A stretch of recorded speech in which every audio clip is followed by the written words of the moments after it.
Live coverage of the president was set to resume when he began making his speech at the Trade Mart.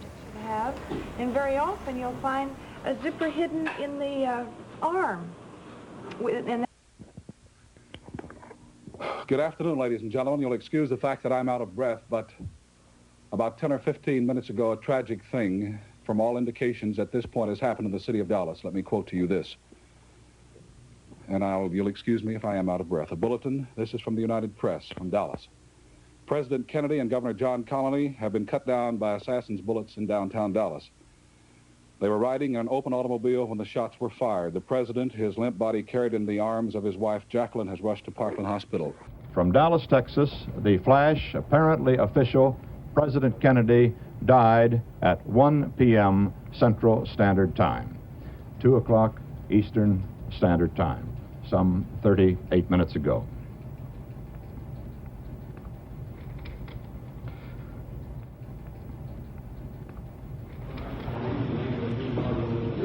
In Dallas, the prime suspect still is being questioned. He is 24-year-old Lee Oswald of Dallas, a former Marine who spent some time in Russia, who at one time had applied for Soviet citizenship. Did you fire that rifle? Press dispatches you people have been getting, but I emphatically deny these charges. Back in Dallas, Oswald was being questioned. He was talking, but admitting nothing and denying everything. Right. Эдуард. Вот это окно, вот оно. Вот это. Здесь вот на кухне там что-то стоял, стол тогда вот здесь стоял. Короче говоря, вот квартира. Это квартира, вот этот дом номер 4, и это квартира, в которой жил Освальд. Вот эта ванна, наверное, в ней и Освальд купался. Ага. И вот так.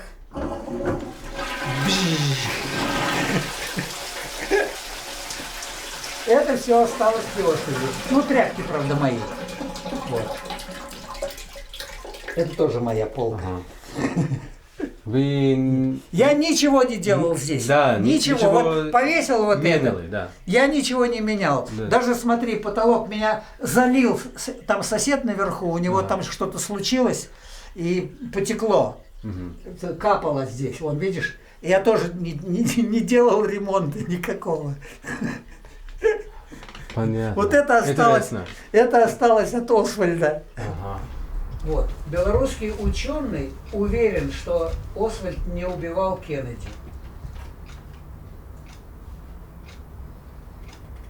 Вот цитовец. Он написал книгу. Да, он верит, что? Что он? Он верит, что?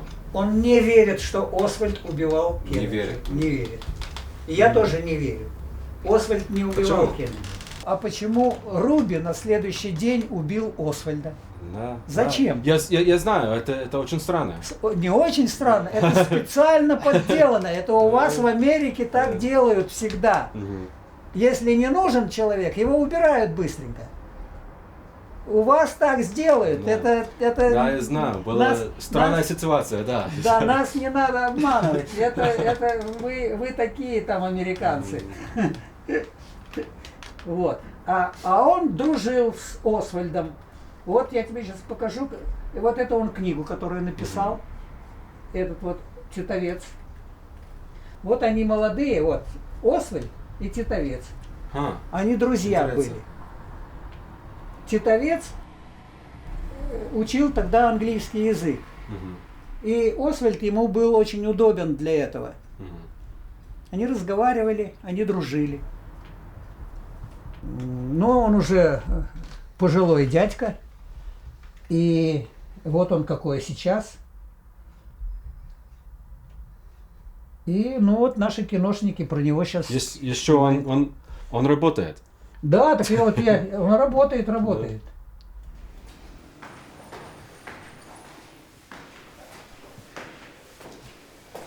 Развлечений с Освальдом, особенно когда у нас было козлиное настроение, это было промчаться отсюда до выхода на перегонки, кто кого перегонит, перескакивая через несколько ступенек. Тогда было очень интересно, вот, и мы так развлекались. Ну, И результаты были по-разному, но это было очень интересно в то время, поразительно интересно.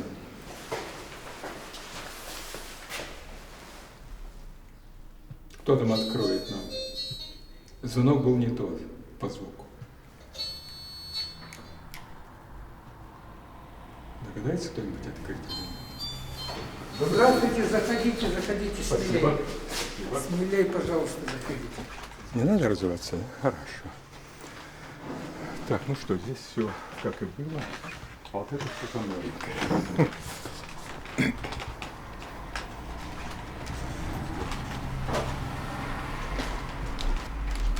Слушайте, мне казалось, что он выше был, или я вырос.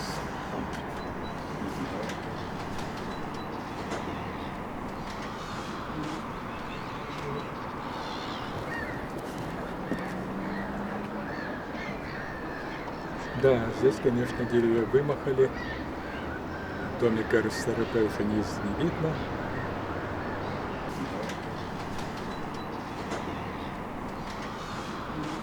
Это вот то, что я наделал тут. Ну, я не очень много. Вот в кухне и вот этот проем. И там он на кухне тоже немножко переломал. Ну, вы-то тут были раньше. Вот. 50 с гаком. Ну вот посмотрите, 60, последний раз я был в что 62 году. Посмотрите, Да. что изменилось. Вот это все не изменилось. Потолок.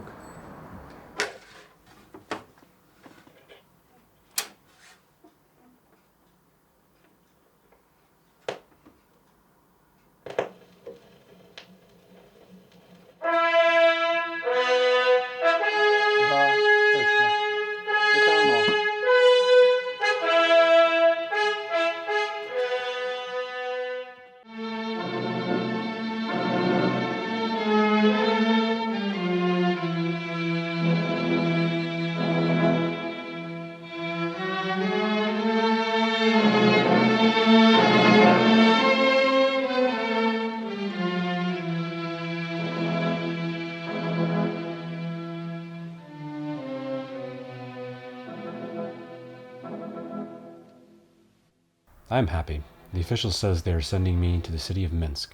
I ask, is that in Siberia? He only laughs. I leave Moscow by train for Minsk, Belarusia. I have a lot of money and hope. I wrote my brother and mother letters in which I said, I do not wish to ever contact you again. I'm beginning a new life and I don't want any part of the old. Arrive in Minsk.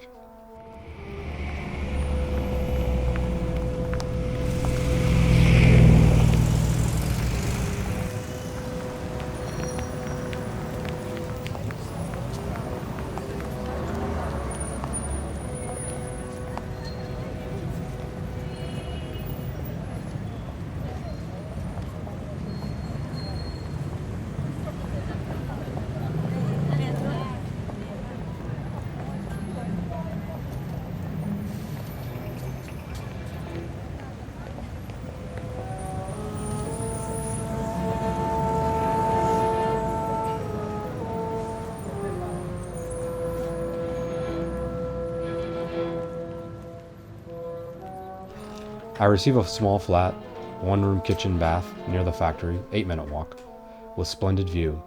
It's a Russian's dream.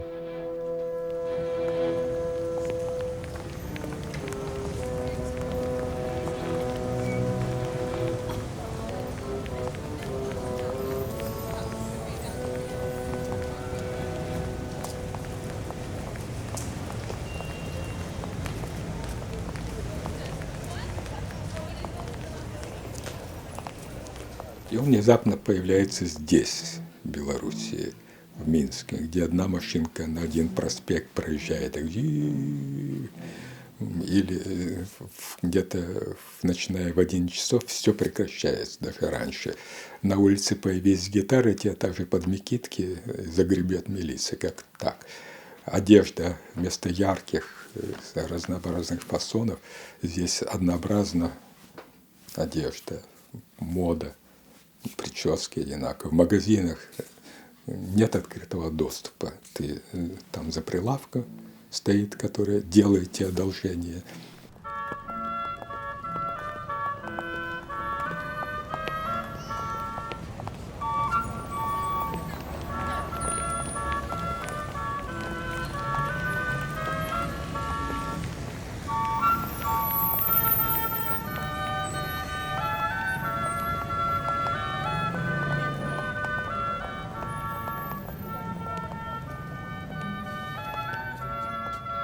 I have become habituated to a small cafe, which is where I dine in the evening.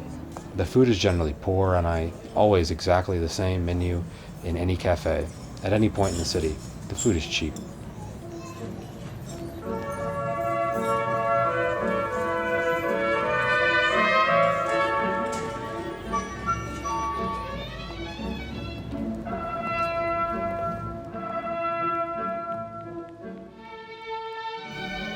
I visit Minsk Radio Factory, where I shall work. I work as a checker, metal worker. Pay 700 rubles a month.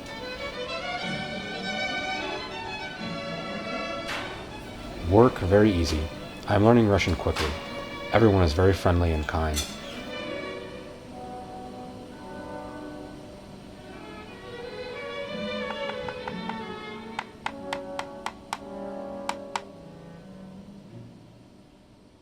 По-русски он говорил вот так, и это накладывало определенный образ на него. Ну, сами понимаете, у нас многое с языком идет, вплоть до того, что, естественно, у него были ошибки в языке. Возможно, это вызывало чувство юмора. И в целом, плюс его манера поведения, вот,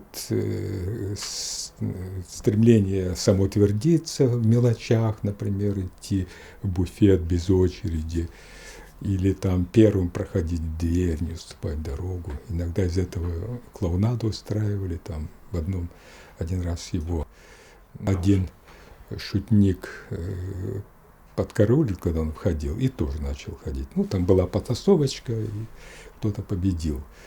Ну, это был такой, с чувством юмора. Я не знаю почему. Может быть, его как бы к этому подводили. Может быть, к этому сама обстановка подводила, его делали белой вороной, как бы американец, совершенно другое отношение начальства к нему. Конечно, всех проинструктировали не лезть на знакомство, не затевать ничего, только все в коллективе, чтобы было все на глазах, это понятно. May Day comes, as my first holiday. All factories closed. After spectacular military parade, all workers parade past reviewing stand, waving flags and pictures of Mr. Khrushchev. I follow the American custom of making a holiday by sleeping in the morning.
Да, это явно будет такой ретро-парад.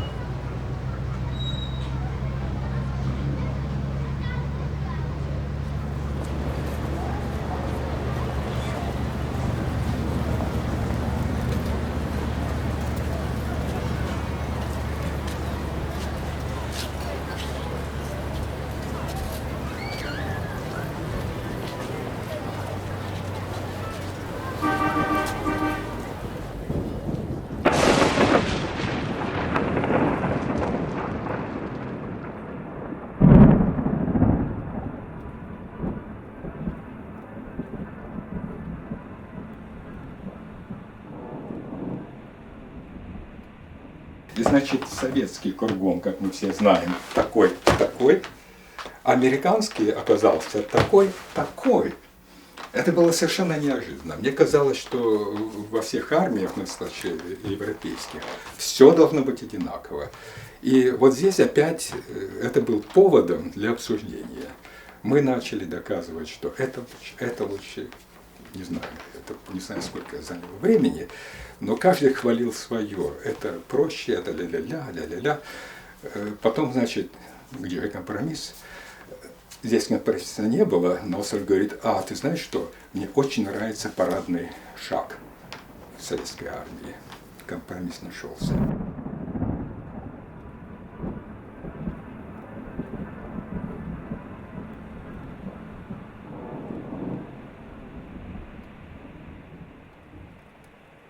Ну, надо сказать, что я был комсомолец, не имел ни малейшего представления о жизни за рубежом. Железный занавес был очень эффективный. Мы получали информацию только через, значит, советскую среду. Хотя я слушал BBC, там были вещи, которые принимал к сведению и о которых, так сказать, не распространялся. Инстинкт мне подсказывал, что молчи в тряпочку. Но внутренне, конечно, я был комсомолец, я искренне верил в коммунизм, я верил, конечно, готов был защищать Родину, это понятно. Он говорит, у вас хорошо бесплатное образование, медицинская помощь. Он знал уже хорошо быть здесь у нас. Я говорю, вот видишь, какие у нас положительные качества, а вас лечат негр. Он говорит, к сожалению, это да. Я ему опять начал настаивать, что у нас все лучше. Но настолько я увлекся и стал категоричен, что он в конце концов говорит, you live here like slaves. Вы живете здесь как те рабы. Вот интересно, вот этот разговор был здесь тет-а-тет, не считая прослушки КГБ, о которой я поговорю, как мы узнали позже. Это было то, что у него действительно было и что у него было внутри. Более того, это для чего он приехал сюда, исследовать, так сказать, получить первое впечатление о стране.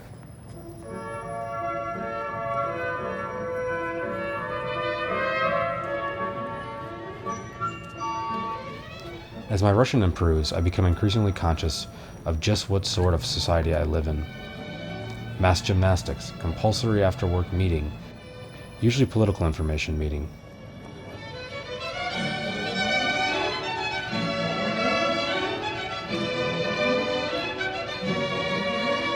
A strange sight indeed is the picture of the local party man delivering a political sermon to a group of usually robust, simple working men who, through some strange process, have been turned to stone. I've had enough. Однажды мы с ним возвращались сюда, и Освальд так задумчиво поднимается по лестнице и говорит, you know, my place must be bugged. И он говорит, у меня в квартире жучки какие-то. Я понял, что у него какие-то тараканы. Вот. А потом я ему говорю, ты знаешь, что жучков всякие это лучше искать на кухне. И тогда меня просветил, что речь идет о подслушивающих устройствах, которые называют жучки. Вот. Ну и мы, значит, все это облазили, ничего не нашли, простукивали и прочее.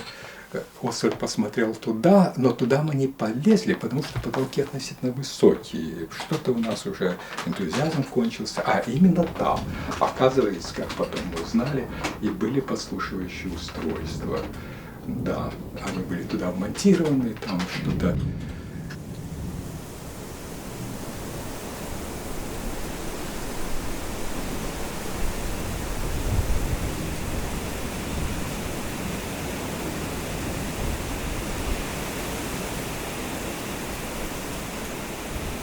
Тут, когда мы находимся вот, даже в этой комнате, мы были, и наступает какой-то, он чем-то там своим занимается, я своим занимаюсь. И совершенно не обязательно паузу прекращать. Молчим замечательно. Вот это очень важный такой психологический момент. И чувствуется, что это как-то взаимно, мы не раздражали друг друга.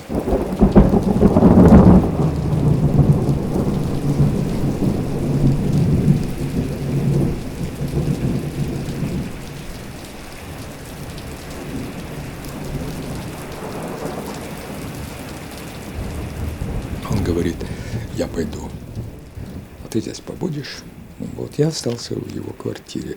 Вот интересное впечатление какого-то такого, когда он ушел, стало тихо, ощущение такой какой-то безнадеги.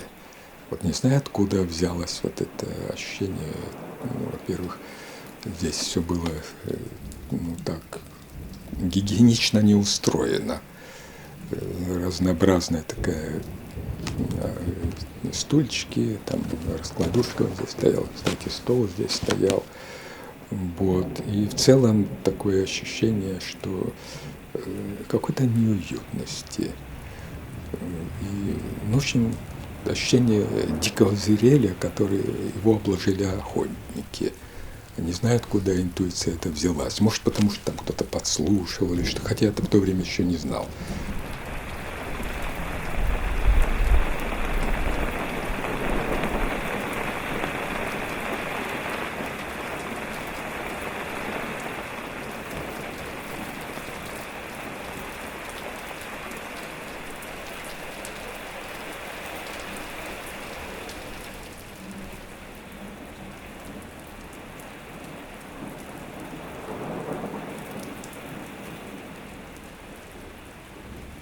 Был такой момент, когда мы с ним были на выступлении Мичиганского университета, симфонического оркестра.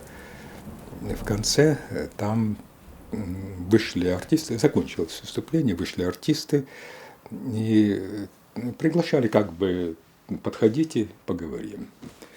Ну, народ в то время, конечно, так оглядываясь, кое-кто подошел, кое-кто так попятился, все. Дело кончилось. Мы подошли, и он мне сказал, слушай, дай мне одному побыть.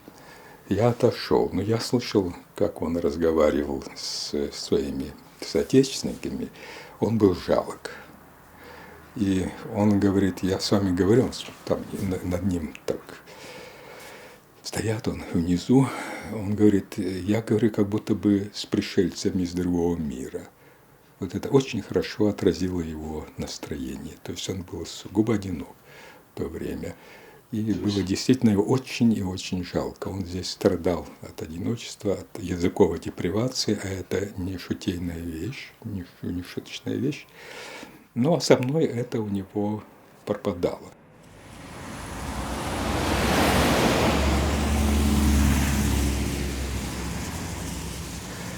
Вот давайте в ту жизнь представим того времени. Значит, развлечений раз-два обчелся. Кино с известным репертуаром. Всю ночь просидеть в каком-то небольшом кафе, поговорить – нет. Значит, кинотеатры не работают. Театры, репертуар, ну, тоже известный. Для молодежи клубов нет абсолютно. Танцы только регламентированы. По случаю какого-то события, пожалуйста. Ну что делать? Сидеть вот здесь, тосковать, осень, свистит ветер, дождь. Здесь очень тоскливо осенью. Ну, пошли, Эрик, сходим, он предлагает танцы. По какому-то случаю в мединституте. Ну, конечно, пошли. Кстати, там такие танцы тоже довольно интересно. Значит, вначале идет подготовка на первом этаже. Из зала частично выносят вестибюль, сиденье, частично там по стенкам. Потом какая-то бригада уходит и приходит, приносит, сгибаясь под тяжестью этих динамиков, там, магнитофона, огромного, конечно. Все это там устанавливается, что-то там налаживается, настраивается, звуки какие-то на фоне запаха. Дело в том, что на третьем этаже анатомичка. Формалин до сюда доходит. Для нас ничего. Ну и потом, значит, все это налажено, толпа туда, стоят как сельди бочки, ну, какое-то пространство здесь. Мы где-то там с Освальдом, ну, он там нацеливается на кого-то, танцует, я там на кого-то. Вот такое вот веселье. До каких-то часов, там сколько положено, до 9, до 8 расходимся. И, ну что, или сидеть здесь, или пойти на такие танцы. Вот такая это была у нас жизнь в то время. Кстати, прекрасная.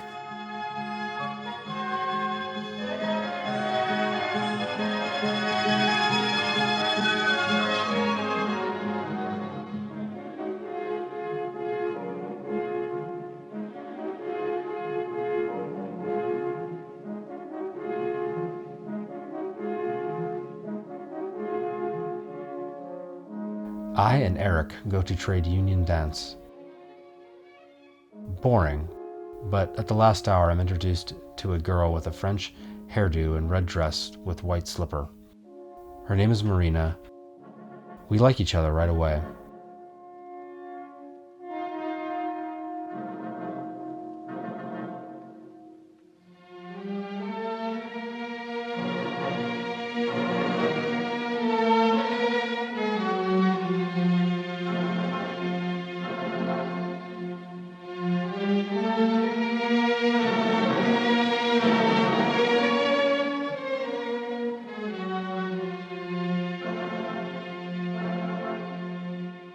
Когда друг выходит жениться, это как если бы он переместился в другое пространство и куда-то исчез.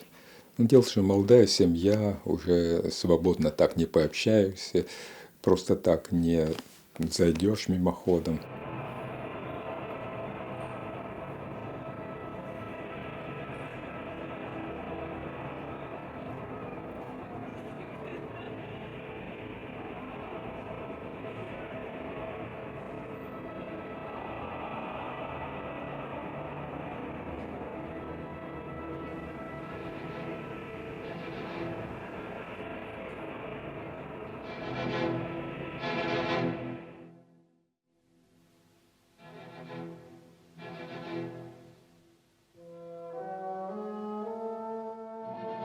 The Soviets are committed crimes unsurpassed even by their early-day capitalist counterparts.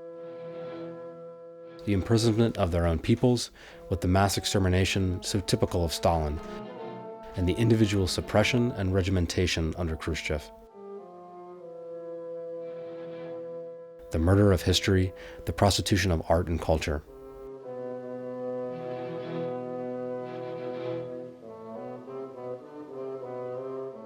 How many of you tried to find out the truth behind the cold winter cliches? I have lived under both systems. I have sought the answers, and although it would be easy to dupe myself into believing one system is better than the other, I know it is not. Идея была вот этого общества, построенного на том лучшем, на американской основе, но взятое лучше социализма и капитализма, это писал в афинской системе, без насилия, без насилия. Он же для этого приехал в Советский Союз, он изучал здесь, выстрадал все это, разочаровался. После разочарования он не сказал, что все, вам так и надо, коммунистам. Нет, я руководствовался тем образом человека, которого я знал.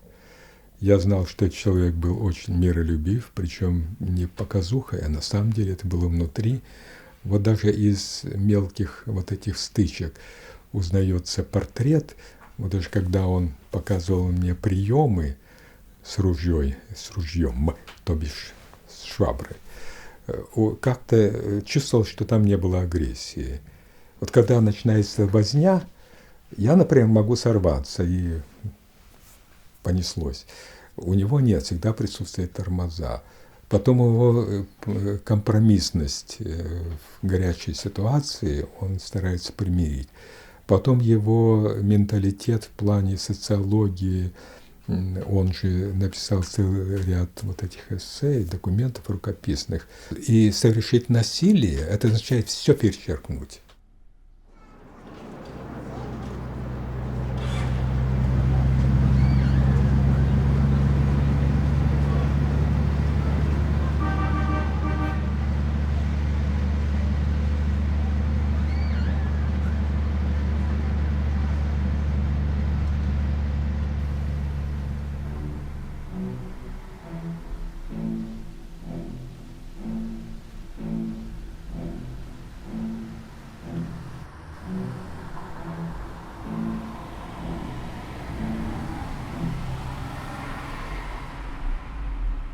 И вот я когда там стал интересоваться Освальдом, ну и что?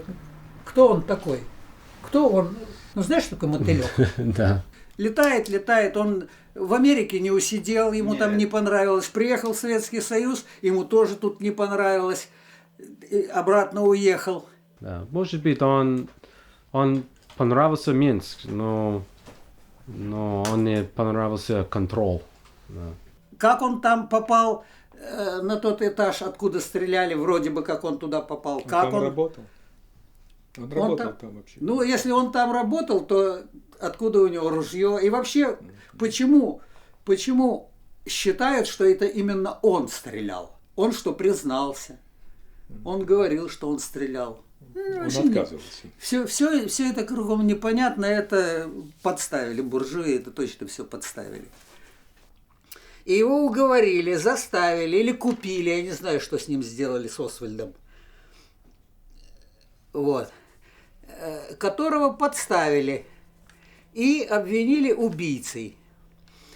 И теперь я почему-то думал тогда, что уже точно доказано, что Кеннеди погиб от пули, выпущенной спереди кортеджа, в котором он ехал, да, а не со стороны, где сидел Освальд. А чтобы запутать следствие, срочно нашли этого придурка Руби, который убил Освальда. Быстренько это все проделали. Ну и все, и дальше у меня такое: ищите убийц среди своих толстосумов. Ну, очень интересная точка зрения. Толстосумов и мафиози. Ищите там убийц этих. Я так ему предложил. Но дело в том, что на Западе вот этот мотив, что он такой был самовлюбленный эгоист, который считал, что его недооценили, и поэтому он взял ружье и доказал, что он может, это очень любимая тема. И обывателю она сразу понятна. Ну как же, вот, у нас везде есть такие моменты, мы хотим признания. Он был не такой человек, ему не надо было, у него не было внутреннего, я убежден в этом, такого убеждения, что он недооценен, и ему надо выпятиться. Нет, у него был достаточно в голове, он был достаточно умный, чтобы не грешить вот этим вот.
Да. Сейчас.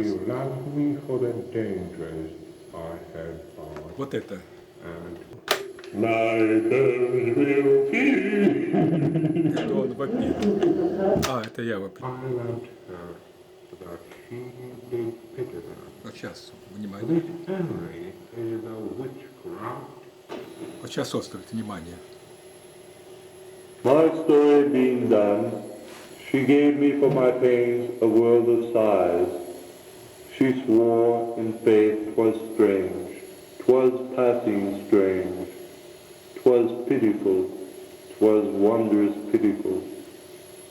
She wished she had not heard it, yet she wished that heaven had made her such a man. She thanked me and bade me, if I had a friend that loved her, I should but teach him how to tell my story, and that would woo her. Upon this hint I begged. She loved me for the dangers I had passed, and I loved her that she did not pity them.